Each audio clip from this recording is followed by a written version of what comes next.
Indiana. That's what. Please join us in a salute to the flag.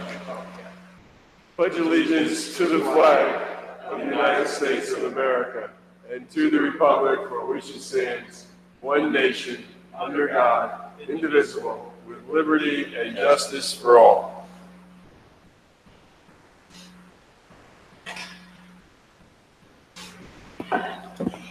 Pursuant to Section 5, Chapter 231, Public Laws 1975, this is to state for the record that adequate notice of this meeting has been provided to the public by posting and maintaining the annual notice of regular meetings on the bulletin board of the municipal building, by mailing the annual notice of regular meetings for 2019 to the News Record and Star Ledger in December 2018, and by filing said notice in the office of the Township Clerk. Mr. Adams? Here. Mr. Daffis? Here. Mr. Lembrick? Here. Good night, Cece. Mr. McGehee? Here. Mayor DeLuca? Here. Whereas Chapter 231, Public Laws 1975, commonly known as the Open Public Meetings Act, requires that all meetings of public bodies be open to the public. And whereas Section 7A provides that the governing body has the discretion to permit, prohibit, or regulate the active participation of the public at any meeting, and whereas desire the governing body to comply with the provision of this act, same time to conduct its business in an orderly and expeditious manner, now therefore be resolved by the Township Committee, Township Maplewood, does hereby prohibit, except as set forth in the formal agenda, active participation in the deliberations of the governing body by the public, and except as otherwise prescribed by law, does limit the public to the observations of the actions and discussions of the governing body at all of its regular and special meetings. So moved. Second. Ms. Adams? Yes. Mr. Daffis? Yes. Mr. Lembrick? Yes. Mr. McGehee? Yes. Mayor DeLuca? Yes, thank you. Welcome to the July 2nd, 2019 meeting of the Maplewood Township Committee. I'll go through the agenda real quick. We're going to add an item after the first public comment section, which is going to be board appointments, and it's a Youth Advisory Committee member. Then we'll go into our monthly Board of Health meeting. We then have 3 ordinances on introduction, one dealing with cold weather enclosure and the requirement to maintain the sidewalks at the end of each season. The other is to amend the outdoor cafe ordinance, and the third is the table of organization for the police department. We have 4 discussion items, using town facilities, updating the township forms, Irvington Avenue, and the former Fresco site. We have 15 items on our consent agenda, including a resolution in support of electric vehicles, a contract for engineering services for Boyden Avenue sanitary sewer replacement, Cody Computer Services contract, submitting a municipal grant, petty cash fund, let's see, a couple of those, 3 of those. Bills and claims we're approving the agreement with Transit for the pool parking lot, hiring seasonal personnel for the recreation department, and also for the pool, and approving the minutes, both open and closed, of June 18th. We will have our second public comment period. We have already received a report from the tax collector. We'll have our administrative reports from elected officials, and then we will adjourn. So first order would be public comment. Is there anyone who would like to address the Township Committee? Don't all come up at once. Right. For those of you watching, there's no one in the room here, so other than who you see. So we will move forward with that. A board appointment, Mr. Daffis. Thank you, Mayor. I move the appointment of Elizabeth Crofton to the Youth Advisory Committee. Elizabeth Crofton is a resident in Maplewood and a rising junior at CHS. Second. Any discussion? Please call the roll.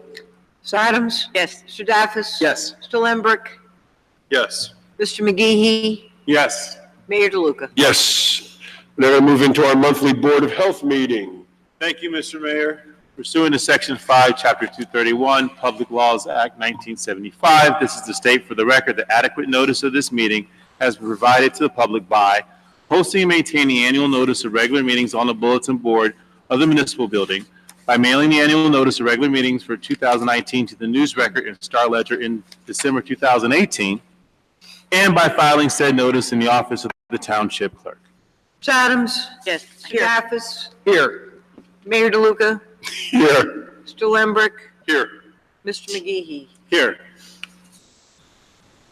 Whereas Chapter 231, Public Laws of 1975, commonly known as the Open Public Meetings Act, requires that all meetings of public bodies be open to the public, and whereas Section 7A provides that the Board of Health has the discretion to permit, prohibit, or regulate the active participation of the public at any meeting, and whereas desire the Maplewood Board of Health to comply with the provisions of this act, same time to conduct its business in an orderly and expeditious manner, now therefore be resolved by the Maplewood Board of Health, the Township of Maplewood is hereby prohibited except as set forth in the formal agenda, active participation in the deliberations of the Board of Health by the public, and except as otherwise prescribed by law, does limit the public to the observations of the actions and discussions of the Board of Health at all of its regular and special meetings.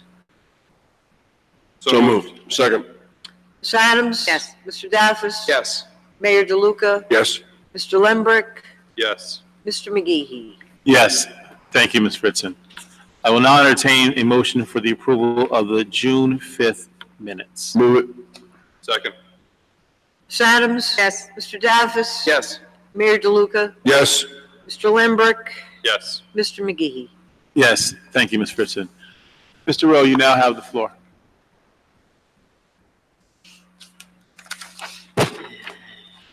Our summer breakfast lunch program has moved a few steps forward. We've had a contract that was signed by our township business administrator, and it's over to Mr. Roth's office at the Board of Education for his signature.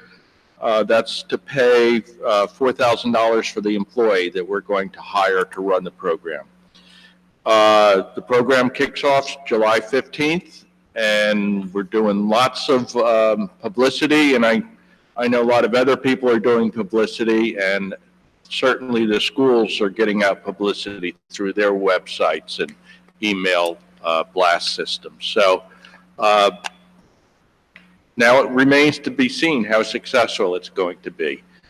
And so we're probably going to have to tweak it, but I think we've done everything we can do to try to promote it. In your packet, I sent a report, a statistical report that we did on the open gym in response to surveys of the students, and it was very favorable, both for its drug avoidance part and for improving police youth relations.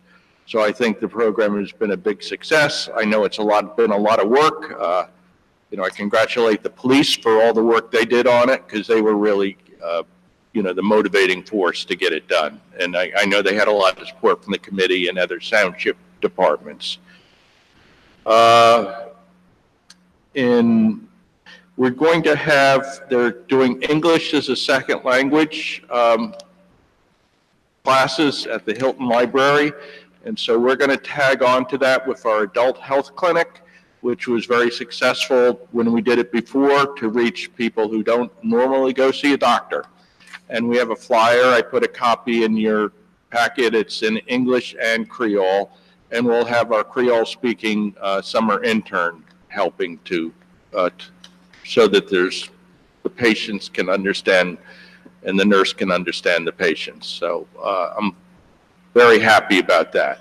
The last time we did it, we found all sorts of people with all sorts of problems that they didn't even know they had. So it's a good population to reach. And that's my report. Thank you, Mr. Rowe. Any questions for Mr. Rowe? Hey, Mr. Rowe, have you been in contact with Irene at the Hilton branch of the library about the summer food program? Just so that they can promote it at the library. Okay, if we haven't, I'll make sure that it's done. I just have two quick things for you, Mr. Rowe. One is with the survey results for the open gym. And again, it's a great job by all. I was surprised to see that such a small percentage had heard about it through social media. So I think it's an opportunity for us next year to, enhance that channel because social media is where most of the youth live. So that's something we could work on, I think, for September.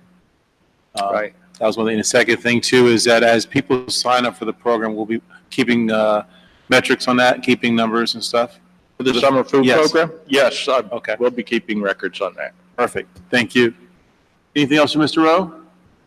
Awesome. Well, we're going to skip invitation to, for the public. And I'll just look now for a motion to adjourn. So moved. Second. Ms. Adams? Yes. Mr. Daffis? Yes. Mayor DeLuca? Yes. Mr. Lambrecht? Yes. Mr. McGee? Yes, thank you. Okay, we're back on the main agenda. Item number 7, we have a new ordinance to be introduced. Mayor, item 7, introduction of new ordinance, ordinance number 2962-19. It's an ordinance, chapter 239 of the Code of the Township of Maplewood. This ordinance will require that licensees maintain the sidewalks in the area of the cold weather enclosure and power wash the sidewalks in the area at the end of each season. Mayor, I move the passage of this ordinance on first reading, its publication according to law in the Maplewood South Orange News Record, and a hearing to be held on July 16th, 2019. Second. Discussion, roll call. Ms. Adams? Yes. Mr. Daffis? Yes. Mr. Lambrecht? Yes. Mr. McGee? Yes. Mayor DeLuca? Yes. Other introduction of an ordinance? Yes, Mayor, also an introduction, item number 8, ordinance number 2963-19, an ordinance to amend Chapter 187 of the Code of the Township of Maplewood. This ordinance will require that licensees for outdoor cafes and patio dining maintain in the area of the outdoor dining or patio dining, power wash the sidewalks in the area of the end of each outdoor dining season. Additionally, except as otherwise permitted by law, it will remove awnings as being permitted within outdoor cafes. Mayor, I move the passage of this ordinance on first reading, its publication according to law in the Maplewood South Orange News Record, and a hearing to be held on July 16th, 2019. Second. Any discussion? Please call the roll. Ms. Adams? Yes. Mr. Daffis? Yes. Mr. Lambrecht? Yes. Mr. McGee? Yes. Mayor DeLuca? Yes. Item 9, Mayor, introduction of new ordinance, ordinance number 2964-19, an ordinance to amend Chapter 6 of the Code of the Township of Maplewood entitled Administration of Government. This ordinance will increase the number of sergeants within the Maplewood Police Department, table of organization, from 10 to 11. Lambert? Yes, I move the passage of this ordinance on first reading, its publication according to law in the Maplewood South Orange News Record, and a hearing to be held on July 16th, 2019. Second. Any discussion? Please call the roll. Ms. Adams? Yes. Mr. Daffis? Yes. Mr. Lambrecht? Yes. Mr. McGee? Yes. Mayor DeLuca? Yes. Okay, thank you. We're on item number 10, discussion items. Mr. Daffish, yours is the first one. Thank you, Mayor. I wanted to talk about a few of our town facilities and their utilization. As you know, and some of the rest of us here know, I announced it formally at our Pride March and rally here in town that we are exploring a partnership here at DeHart Community Center with HMI Newark. HMI is Hetrick Martin Institute. They're a national organization. They work with LGBTQ youth in education, empowerment, health, and wellness. And they're interested and will be conducting 2 pilot programs this summer. One on July 22nd and another one on August 29th.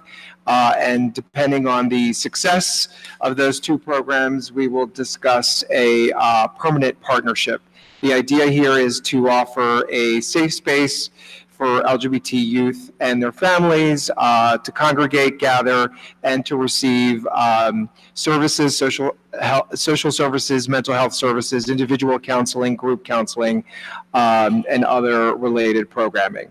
DeHart is very busy in the summer with the camps, obviously, but utilization is much less during the fall and winter season and spring season, when we will explore opportunities for HMI to be there at least once a week or once a month. We'll see what that looks like after the pilot programs this summer. Yes. Okay, moving on to 1978. This is more of a question. I'm aware that the township will now be taking over the management of the 1978 Arts Building, the gallery there. I'm excited about that. I was wondering if there was an update as to what that looks like, who will be managing it, who will be responsible for programming there, recruiting, this, that, and the other. There was initially some interest from South Orange because of the Baird Center closing down, being able to host some of their programming, recreational programming at 1978, and I wonder where those conversations are, if anywhere. So that's exactly right. We had thought that we were going to do a shared service with the South Orange, I'm not sure if she's a cultural affairs director or whatever, and that we were going to station her at 1978. So that has not happened. That's fallen through. So at this point, we do not have a staff person to put there on a full-time basis. We do have some of the folks who are on the 1978 board who are interested in continuing, and we want them to continue, although we are trying to more formalize the offering of classes there. At this point, they're a bit ad hoc as far as fees and where that revenue goes, so all that will be more systematized, I guess, or we're going to figure out how to do it better. And but we haven't come up with who's going to be stationed there, if it's going to be full-time or part-time. I think that we are looking to expand the opportunities for showing art shows, art classes, all that, and make it broader than it was before. Right, and do we think therefore that at some point when we get to that stage, 1978 will be under cultural affairs and rec yes. department? Yeah. Yes. Yeah, right. Yes. You know, just historically, the building was given to the town, and we actually put our cultural affairs person there. Jim Buchanan was our cultural affairs person at the time, and that's where his office was. So that was the office for our cultural affairs. And then we kind of moved into a situation where the nonprofit there, or the citizen group there, kind of became the manager of it, because then we moved Jim to the Bergdorf Center. So now we're moving back to a different system, but we haven't identified the staff person yet. Got it.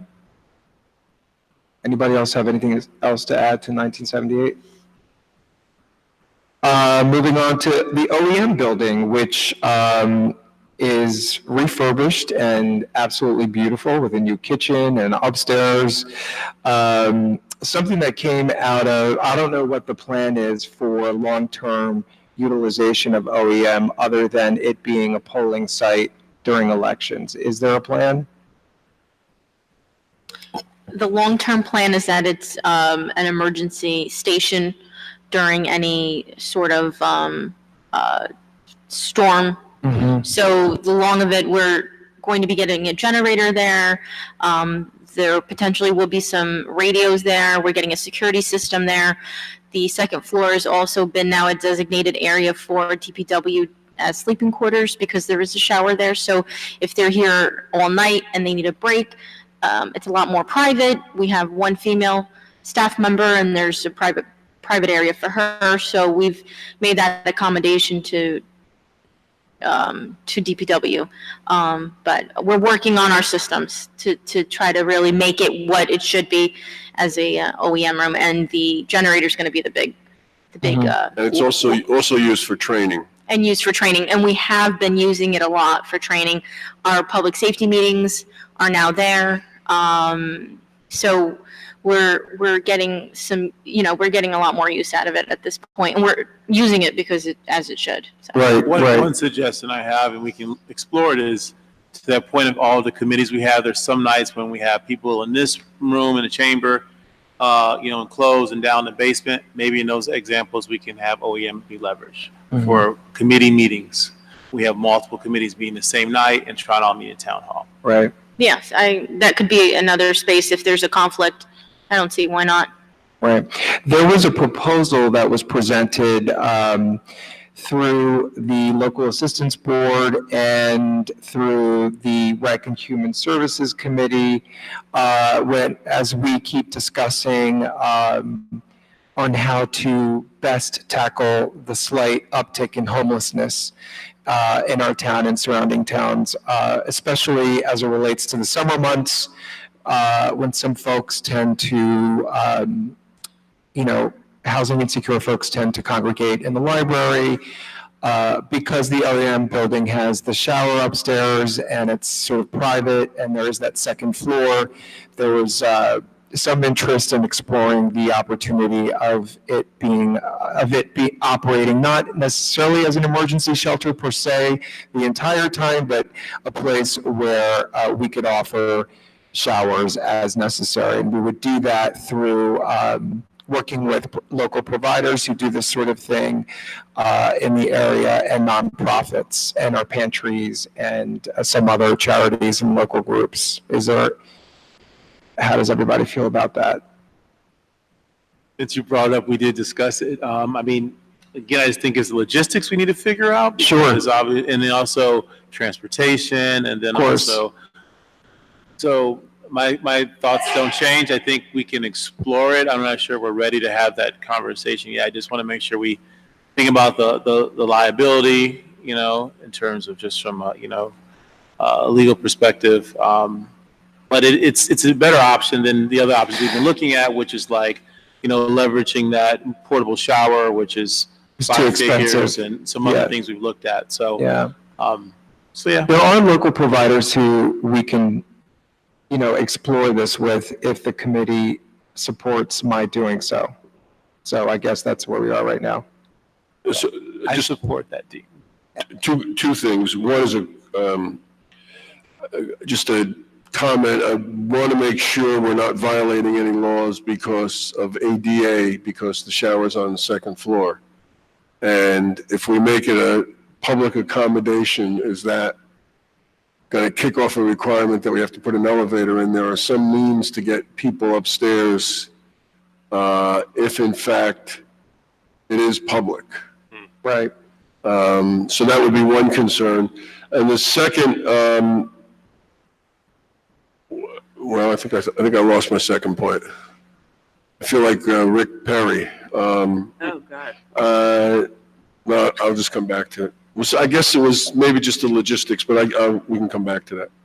Mr. Lumberg, I think you had something you want to add? Yeah, I think that, if we can get around some of these logistical issues and legal issues that may or may not be obstacles, I'm certainly in favor of putting that building to use for public purposes to the extent we can.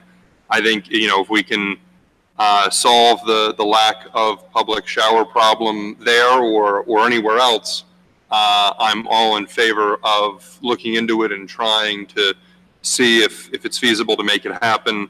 I guess, I don't think it's being proposed, but, I'm certainly not looking to make the OEM building or anywhere else that's not built for it to sort of be a homeless shelter, because I think that, that's not what the building is made for, and certainly wouldn't be for that. But I think, for sort of the limited purpose of providing limited services, like, for example, the shower, if we can find a way to do that, I'd be all for that, and I would have no objection to, assuming we can overcome the logistical and legal potential issues, I would have no objection to doing that, and I'd be all for it. That's what I wanted to say. Thank you. Ms. Adams?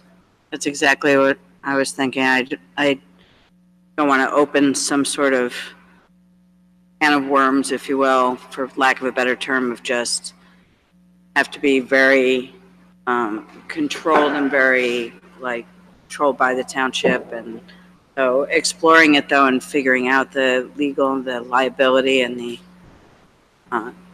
other issues associated with it, like everyone else said, I think it's worth looking at. I do have another question. how would this, and this is not, this may not sound right or nice, but how will this not become overused, that it becomes sort of known out there that you can come to Maplewood to take a shower? That is something that we have to figure out. Because I don't think we have the capacity to do that. When you started out, you talked about folks who are homeless, who are going to our libraries and spending time there, who we can easily identify as sort of people in our community or using our community. Right. I think if somehow this became a place where we got a lot of people coming to it, that would not be something we could accommodate. Right. All part of the exploration. Yeah. Great, thank you. And I just wanted to add in that building's getting quite popular, and I was approached by New Jersey Transit about using it as offices, and my initial reaction was, trying to keep focus on the OEM aspect of it because of our climate change, and it's a real thing, and we have to have a backup plan, going forward. So I just wanted to put that out there, that it is becoming largely used. Our GIF has been doing some trainings there. So I just don't want to overuse it, and then, there are costs to maintenance. Maintenance is definitely an issue. So, Yeah, I mean, I will take a look at it and report back. How about that? I think that's fair. And if the logistics are just, we can't work them out, then we won't work them out. But, just anecdotally, it is a space that providers who do this kind of work would jump over because of how it's laid out. I mean, you really could have beds in there. I'm not saying that that's what we're going to do, but you really could. So anyway, we'll look into it, and I appreciate everyone's support at this stage. Ferris, could you also consider the possibility of solar panels on there for, if you're thinking of generator and using it for OEM stuff, solar panels would be really helpful, and perhaps electric battery things powered by those solar panels. Okay, item number 2, the township forms, Mr. Daffis. Thank you, Mayor. Pride is over. It was wonderful, but Pride continues, and our commitment as a township to, updating our systems and continuing being welcoming and inclusive to all, and up to date with better practices is important. I think we all share that commitment. So I'm floating the idea of looking into how we can identify and change our forms wherever we require the disclosure of gender to reflect current trends, including non-binary gender identification. What is being done in other towns and what has been suggested by those who are experts in the field is to not have categories, because then it gets really complicated, but rather just to ask for preferred pronouns. And I don't know if you've seen this, Ms. Viveros, in your travels and your contacts with colleagues across the state. We're starting to see that in emails, the way people sign off, they add their preferred pronouns, and that makes it very obvious on how they identify. So we don't ask for gender everywhere, but we do in our volunteer forms and maybe in some of our hiring forms. I'm not sure. I would say in the hiring forms we do, so obviously we can change that. That's not a... Mm-hmm. And I'm pretty sure, Ms. Fritzen, I'll have to look. yeah, I think maybe in our volunteer forms, we also ask for the disclosure, and maybe all we could do is just add preferred pronouns. Ms. Mancuso and I spoke about this very briefly by chance the other day, and I know that she comes across this in her summer camps, and she's had some issues where she wasn't sure how to deal with it, so. So what I would do, I'd go back to my department heads tomorrow at our meeting and discuss looking at all of your forms and making the necessary changes, and then we'll do that on a website. Mm-hmm. And you think this will be an expensive proposition or a burdensome? I mean, we don't necessarily keep large amount of copies of forms, even with special events and things like that. So, and our hiring forms, we don't keep a whole bunch, so it shouldn't be an issue. We'll use whatever it is we have, and then we'll start fresh. Right. Thank you. Thank you. Ms. Viveros, the Irvington Avenue redevelopment, we asked you to go out and get a proposal.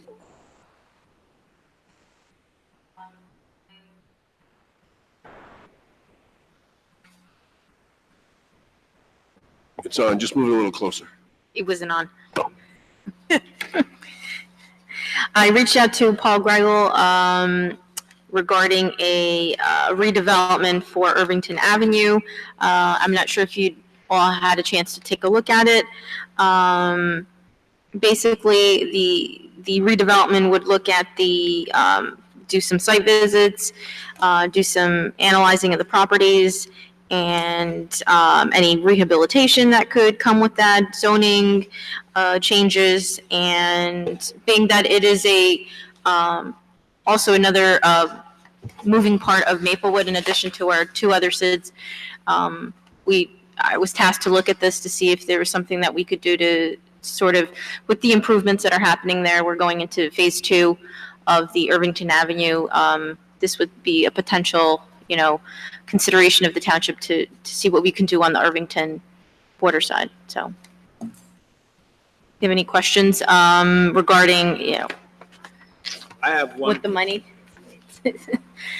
So in the proposal, it communicated that this group would show up to 2 planning board meetings as part of the proposal. That's right.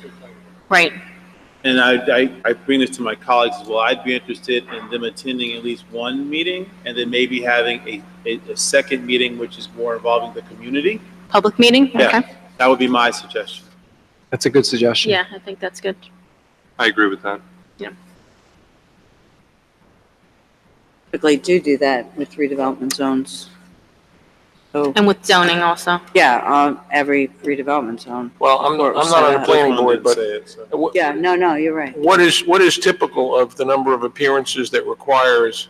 I mean, it may be that he's anticipating two meetings at the planning board are required. No. Usually one meeting at the planning board, and we generally have them do another community meeting. Community meeting, which is Like what we he's. did at, for example, with 104 Baker. Yeah. We had them do a community meeting, and a colleague of his did the planning board meeting. So I think if we say two meetings. Two public meetings is what he's doing. Okay. I had some conversations with Ms. Viveros about this because I thought the number was a little high. But it is somewhere in the vicinity of about 20 different lots, three blocks.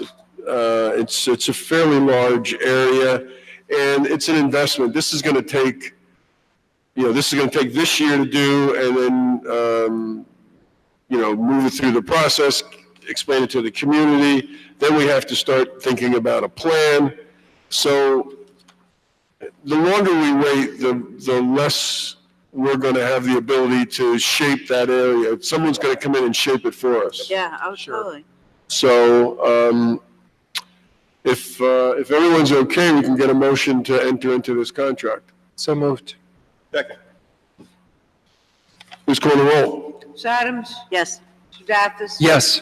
Mr. Lembrecht? Yes. Mr. McGehee? Yes. Mayor DeLuca? Yes, thank you. Then we have the former Fresco site.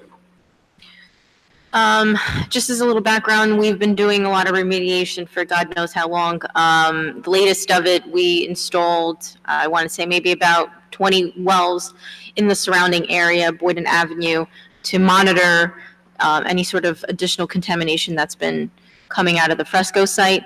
The long story short of it is we're trying to make a decision at what we can do with it. And according to the LSRP, with the DEP, we can use it as surface parking, except with their report, they're saying there are some spotted areas that they would still have to remove the soil, even with surface parking. So unfortunately, we're trying to push them to give us some sort of long-term, what's the long-term use of this, whether if we can use it or not. So, yeah, just a quick history. This is a former metal plating company that went out of business, left a whole bunch of bad stuff there in the soil and in the water. There's contamination from off the site, from other sites in the groundwater. The federal government has foreclosed or has a lien on the property. We have taxes that are due on the property. We met with an attorney back in March of 2018 from Genova, Bill Harrison, and he informed us that we can seek to acquire title, and we do not, because of the spill fund, New Jersey spill fund, we do not take responsibility for the contamination. But the question is, will the federal government allow us to take title? And that's... Yeah, but, you know, there's another approach. And that is if they're willing, if the LSRP is willing to certify that it can be paved, and you're willing to pave it, just do it. just, well, that's, yeah, exactly. I mean, there's no one going to challenge title, all right? It's certainly not going to be an issue. If you have clearance from them, all the money that's being, and there's been hundreds of thousands of dollars. Over $1 million. Right, no, well, even the grants with TRC have been hundreds of thousands, I don't think it's been over $1 million? Yeah, over $1 million. Okay. And that's not even a cleanup, that's been just the delineation. But if at this point, I was encouraged when Sonia told me about it, and if we can get something from an LSRP saying that appropriate use is the paving of it, and you have a use for it being paved, I don't know if that's the case, and my sense is DPW could do that, then I would suggest, let's do it. Because the other thing is, you know, we're going to be removing the fuel tanks. So that's going to compromise the situation there as far as both mobility of automobiles, parking. So this could help. We had a conversation today in talking about the electric vehicles about potentially putting some Solar. platform solar panels there above the parking. So that's, but that would be, you know, that may take a little more of an ownership issue. But Yeah, I'd be a little more cautious about that, because if there was I mean, the fact that you put asphalt down and get kicked off is not so bad. Correct. If you start putting permanent structures on, it's a little more difficult. So the question then becomes, where are those hot spots and how do they get resolved? So two things, that and getting something from DP about their confirmation that we can, in fact, do the surface You part. don't really have to anymore. We have it. Under the new Is system, this- under the new is this system, if the enough? LSRP provides the report, you really don't, I Right. mean, DEP can kick it out, but All right. rarely do they do it. The new system is a little more efficient than the old system used to be, so. And maybe Mr. Kittner can squeeze it into his road program. Gravel instead or no? I couldn't hear you.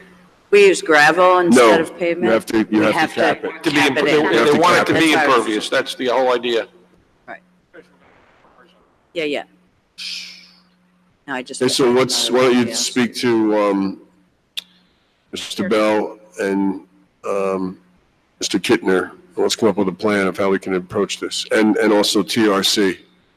Because I'm concerned about those hot spots. They did say that they have to be addressed, and who addresses them, and where does that money come from?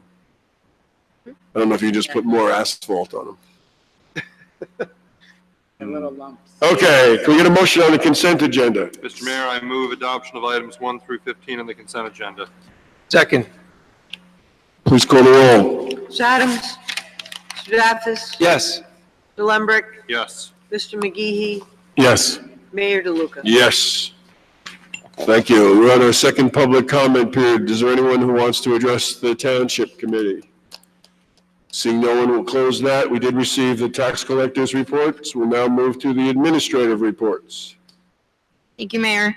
I just wanted to let everyone know our intern started yesterday, so we're currently working on updating the business forum and developing that part of our website for our business entrepreneurship, expanding some of our well, one, it hasn't been updated in very long, so we're working on that. And they're working on some records retention. So it's a Kane University student receiving their graduate study, so relevant to what they're doing. So we're excited to have that extra hand and also doing a salary, helping us do a salary study. So They also do a business inventory in areas that are not in our special improvement Yes. districts. everything. Yeah, they're doing everything.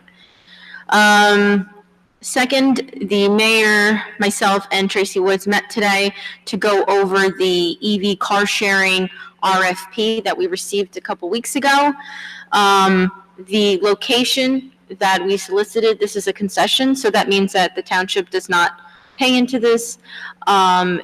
We received one bid, Green Spot, who currently is the Rideshare. the new company who's sort of been all over Jersey City, Asbury Park, Woodbridge. It would be for 2 vehicles, and they would be located over on Springfield Avenue near the court. We're going to be trying to figure out contract negotiations and see where we're going to go. And the long term of it, look at the financials to see there is a sort of return that they look at if you do cut the contract short of it. But we're going to work that out and see where we could go. Roger, turn on your mic if you're gonna. So the contract would be for 5 years. For There's 5 no years. cost to us. We get no revenue. They keep the revenue.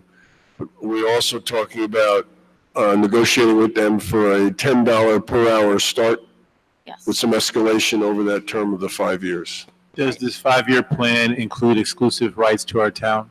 So that no other, we can not go with any other competitors? I probably would I'm have sorry, a non-compete. Is there a non-compete? So like, if we want to go another, have another vendor that does the No. same thing come in? Can't do it.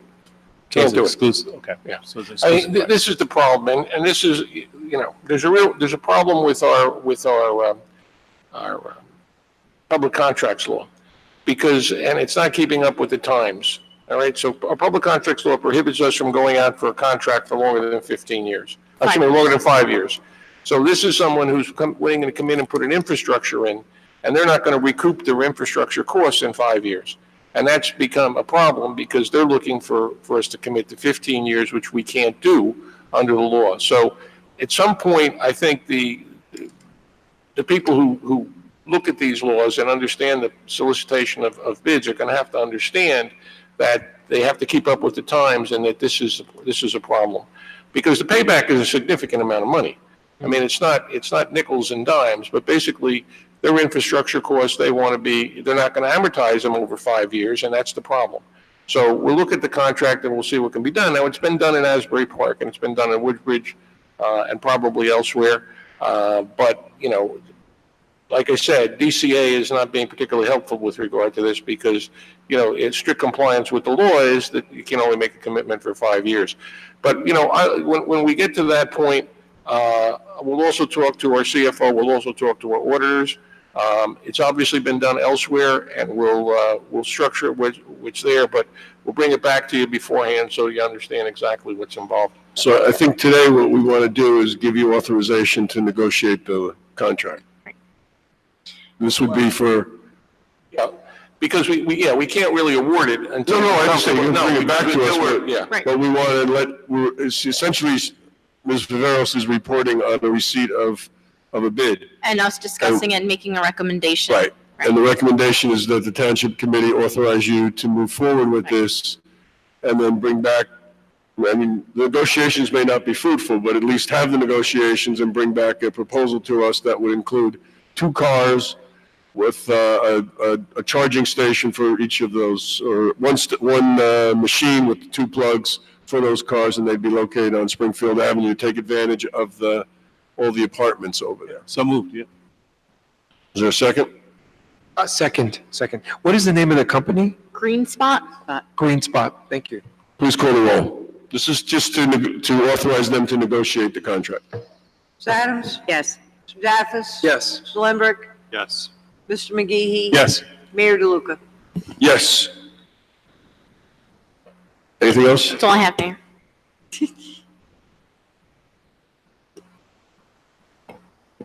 Just while we're on you, at the next meeting, we anticipate holding hearings on grievances from the DPW. And prior to that, Ms. Viveros, you're going to be sending us a packet of information, correct? Yes, I emailed it, but there will be paper copies in your Friday delivery. I think it's better because there's a lot of transmissions Yes, that please. visually would be Yes, better. please. Okay, and then so that, we'll be doing that in open on the 16th of July. Do you want to say something? And I think you said you want to do it after the passage, after the three ordinances are Yes. considered on final? Yes. All right, Mrs. Fritzen?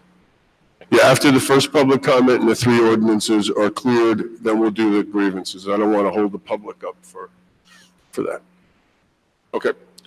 Mr. Desiderio. I have no report, Mayor. Ms. Fritzen. I have a report. I just want to highlight that we have a lot of events, as you see, that you're copied on daily, and some big ones coming up that we'll be scheduling organization meetings. I want to add, too, that Yale Corner is now going to be part of the event application process for utilization. Haven't had anybody yet, but we're going to put that in events as well. Been having filming, probably at least one filming each week. And again, I had reported that we had a larger filming coming up at the end of the month. And I anticipate probably by next month doing the TV upgrade for this room, for our broadcast system. And I'm going to fit that in between one meeting to the next, or it'll be after your first meeting in August. That's all I have. Anything from Ms. Fritzen? Didn't we just upgrade the TV system a couple years ago? Well, we actually upgrade the microphone system only, but now we're upgrading the entire rack system, the entire camera system, cameras on the walls too. So it's our largest upgrade that we've had since we've been broadcasting live for 23 years. How do I know that? Okay. Thank you. We will hear reports from elected officials. We'll start with Ms. Adams. I have no report, Mayor. We'll go to Mr. Daffis. Happens when you go out. Thank you, Mayor. I have a few items. I want to thank every single department heads, staff, support, my colleagues, all of you, in supporting Pride in Maplewood this month. It was absolutely fantastic. All the events were well attended, and we had some really great conversations. And I've been hearing from a lot of people in the community as to how proud they truly were of all the events that we put together. So thank you all for that. And thank you, Ms. Fritzen in particular, who is the point person for a lot of this work. And it isn't easy planning all of these events all at once, right? So we got through it, and Pride culminated yesterday in New York City with World Pride. I have been marching in the Pride Parade for 19 years, every single year. And I've never seen crowds like that before. And I've never seen that sort of goodwill and real sense of unity. It was very diverse and very intersectional. And I really hope that we stay that way as a country.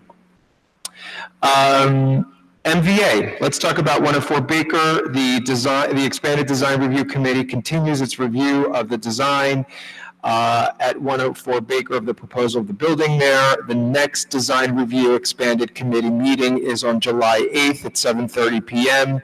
The committee always meets at the Bergdorf Center in the community center, in the community room there. The paver construction moves along. We are going to be on Baker Street next, tidying up some loose ends there, and we are awaiting a schedule for Maplewood Avenue to be done in sections. And we're still hoping to finish the construction by the end of summer. The Youth Advisory Committee met for the last time before summer break last week. And we have a couple people moving on as they graduated. They're graduating seniors, and we will be putting out an application process soon to gather new applicants, and we're really excited about the year ahead. Speaking of the Safe Rides program, which was the Youth Advisory Committee's major accomplishment in their very first year, I'm delighted to announce that we have an app. We have a demo app that we're going to be reviewing and sitting down with the developers and the IT folks over the next few weeks to see how it works and how we can make it best. I'd like to report on the progress of the participatory budgeting Wi-Fi neighborhood pilot program. We had our first meeting, our technology meeting, about the Wi-Fi program. I think it was a week or so ago, maybe a little bit more than a week. We met with technology company OSI, which is a smart cities technology provider. They've done this sort of thing in Newark. They've done it in other towns in New Jersey, and most notably, they've done it in New York City, creating public access points to Wi-Fi in parks throughout Battery Park City and at Bryant Park in near the New York Public Library. We are going to be having follow-up meetings, of course, with the technology provider and with hardware manufacturers to look at hardware, to look at access points. What we're conceiving here is creating a network at and around Seth Boyden Elementary School. The conceit is about 1,000 feet to 1,500 feet around the school. So we're looking at census data and tax maps to identify how many households that is, and we will be looking at how many access points we need, what the capacity limitations will be per access point, and we're also going to reach out to our friends in the neighborhood already, existing businesses with access points, and partnering with them in this endeavor. So I will continue keeping everyone updated. I've sent emails out to the folks who submitted this idea, this winning proposal, to keep them updated as well about the process. Does anyone have any questions about that in particular? Do you know when we'll get some sort of price idea? Yeah, we're not exactly there yet. We Yeah. still have to figure out our households and how extensive this is going to be and what our capacity limitations are going to be. We have a conference call scheduled for next week, and I will update as soon as we have those details, of course.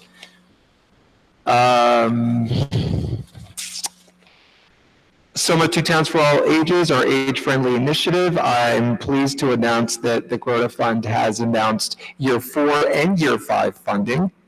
And that is really exciting for us. Our grant application, we have until October 15th to put our grant application together, and we'll be sitting down to discuss that with the management meeting to see what that looks like. And that is my report, Mayor. Thank you. We're going back to Ms. Adams because she forgot something. Thank you, Mayor. That's what happens when you go away and 4 flights in 1 week, so. I appreciate the opportunity, but I wanted to thank the Memorial Park Conservancy and let everyone know that the landscaping phases 2, 3, and 4 is completed at what's known as Flagpole Hill at the top of Memorial Park. As you come out of the train station, we did the first one last fall. We had a ribbon cutting for it, and now through our Open Space Trust Fund funding and the hard work of the Maplewood Memorial Park Conservancy, that whole section looks 100 times better. And if you walk by it, it's like as if they, just redid the whole thing. It just opened it up with all new landscaping. And so I just wanted to point that out to everyone. And also, since we don't have a meeting beforehand, Maple Woodstock is July 13th and 14th. And I'll be pouring beer at the beer garden from 4 to 6 on Saturday, I think. Will you be drinking more than you're pouring? No, I don't drink beer. Thank you, Mr. Defis. Okay. Okay, thank you. Mr. McGee. Thank you, Mr. Mayor. There are a lot of exciting events happening in the next couple of weeks, but I just want to focus on two items. One is that on Wednesday, July 10th, myself and some of my colleagues will be at the Board of School Estimate meeting. This is a very important meeting. We'll be discussing a $157 million plus bond. We will have done our research, and I invite and tell the public that they should be present, at least if not there physically in some capacity. This is a very critical decision we'll be making, a part of that process at that meeting. Number two, the next day, July 11th, as part of our pedestrian safety efforts, we will be having a pedestrian safety traffic study walkthrough at 7 p.m. on July 11th. Meet us at the corner of Yale and Springfield Avenue, where we will walk all of Prospect and do a deeper dive into the study, the MV5 study. They gave us some recommendations for traffic calming measures. So we'll be there, rain or shine. Please come out. Pedestrian safety, it's your safety. And finally, happy 4th of July, everyone. Be safe out there. Be kind to each other. Thank you, Mr. Mayor. Thank you. Mr. Lambert? Thank you, Mr. Mayor. I have a few items, but I'll try to make it quick. First, just want to thank and recognize all of the folks, both township employees and community members, who made June a great Pride Month here in Maplewood and really made Maplewood one of the capitals in terms of Pride events in New Jersey and in this region.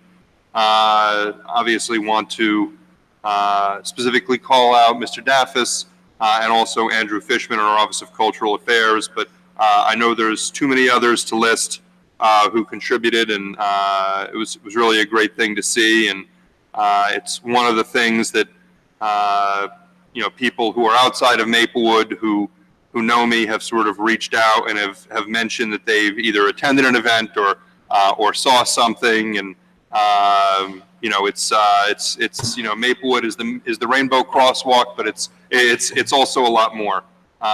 So I'm really proud of the way we did Pride. Thank you.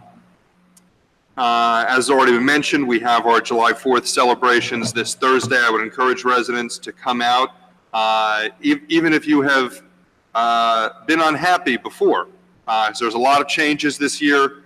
It's going to be a lot more open than it has been in the past, and a number of new and different offerings this year. So come out, and if you loved it before, you're going to love this just as much, if not more. If you've never been before, you're going to have a great day and an even better night. So come out on July 4. As Ms. Adams mentioned, we have Maple Woodstock the following weekend. So this is going to be a great couple of weeks to be out and about in Maplewood, and particularly in Memorial Park. And lastly, I just wanted to publicly recognize the brave men and women of our Maplewood Police Department and Maplewood Fire Department who serve us so well every day, but especially this past week when there was a fire at a residence on Brown Street, and we had several people run into the fire, including one who was injured, to make sure that all of the residents there, including some young people, made it out safely, and they were successful in making sure that there were no injuries to residents, and everyone came out alive. So grateful every day, but especially in the wake of that fire for the work that those men and women do. And Mr. Mayor, that's my report. Thank you. I have less than 10 items. The first is that the plastic bag ban started yesterday, July 1st. And we were out at the train station last evening giving out reusable bags. In a little over an hour, we gave out 400 bags. They went, and we'll be doing more through the month. I just want to also say, and I shared it with all of you, we did, our bag ban landed on the radar of Governor Murphy, who texted me his support for it and our congratulations on moving forward with it. So I think I texted him back and said, we need something statewide. Yeah. And he said, amen. So I guess we're praying for it. So we'll see what happens. Is that how government works? My next office hours are Tuesday, July 9th at 7 PM here at Town Hall. We have been successful working with New Jersey Transit as much as possible on the train tunnel art project. We got them to paint the tunnel by our deadline, which was July 1st. We have been negotiating with them so that they would install the artwork. They contacted me today and said that they would prefer that we do the artwork. So we will set up a process to do the artwork. We have to, that came late this afternoon. And I believe we will have the artwork up either by the end of the month or early August. That's terrific, Mayor. Yes. Mayor, do you know if after they painted or while they were painting, they were able to seal any They were not. leaks? Okay. They were not. No, that stuff is, in fact, unfortunately, where there were 3 watermarks before they painted, there are 3 watermarks. Got it. Where they painted, so. They're historic at this point. Yeah. As promised, on July 1st also, the state issued the Library Construction Bond Act rules. These are really good rules. There are some things we're a little concerned about. There's a 60-day comment period. Our building committee is meeting on Wednesday to look at this, and next Wednesday, the 10th, and we will come up with comments, and we'll also provide the Township Committee with on July 16th with our analysis on how we think we're going to move forward. If you look at this and you have anything that you think we should include in our comments, just forward them to me. I'm happy to announce that I think on Friday, our attorney on our behalf signed the amicus brief for a court case, for 3 court cases in front of the Supreme Court as part of Mayors Against LGBTQ Discrimination. We agreed to it at our last meeting. This is in support of employment non-discrimination protections for the LGBTQ community. And they're essentially making, their argument is that the Title VII ban on workplace sex discrimination protects LGBTQ people from discrimination based on sexual orientation or gender identity. Once we get the brief, which should be issued tomorrow or the next day, we'll make a public announcement about it. That's great, Mayor. Thank you. And thank you, Mr. Desiderio. They announced today that October 8th will be the oral arguments for those cases. So Will you be doing any oral arguments? Fast I will, but I don't know that I'll be asked. I will be traveling down there. So. Very good. I'm happy to report that we did receive all of our paperwork for the municipal aid program from the New Jersey Department of Transportation in the amount of $450,000. So here's all the original paperwork, which I will give to you. I'm sad to announce that we received another letter from the Department of Transportation declining our request to fund the Greenway Pedestrian Path Project. Oh. So we can take that off of the agenda. Did they give a reason why? Yes. Did they give a reason why? Just that they Priorities. 120 applications totaling over 99 million, they had 15 million. Got it. Received an email from the New Jersey Business and Industry Association informing us that the Claris is receiving an award this year for renovating commercial facilities in a manner that advances the quality of life for the surrounding community. It's a Good Neighbor Award, so that award will be this month. Wow, we should post that out there. And maybe you can bring it to the Yes. to the review committee. Yeah. And then finally, the Gazebo Concert Series was announced, and it's going to start on Friday, July 19th. And we're going to have a series of 4 or 5 Friday nights, everything from jazz to Latin-infused rock, Afrobeat, reggae, soul, world music, and the brass ensemble. So that'll be Friday night at the gazebo on Springfield Avenue. Will there be a death 7 march o'clock. this year, like there was last year? Remember the death march we did? Yes, I don't know if we'll be doing that march. I'm not sure about that, but I'm sure we'll be doing some dancing up there, 7 PM. And they're free, open to the public. You bring your chairs, bring your food, and enjoy yourself. With that, can we get a motion to adjourn? So moved. All in favor? Aye. Thank you very much. We'll see you on the 16th.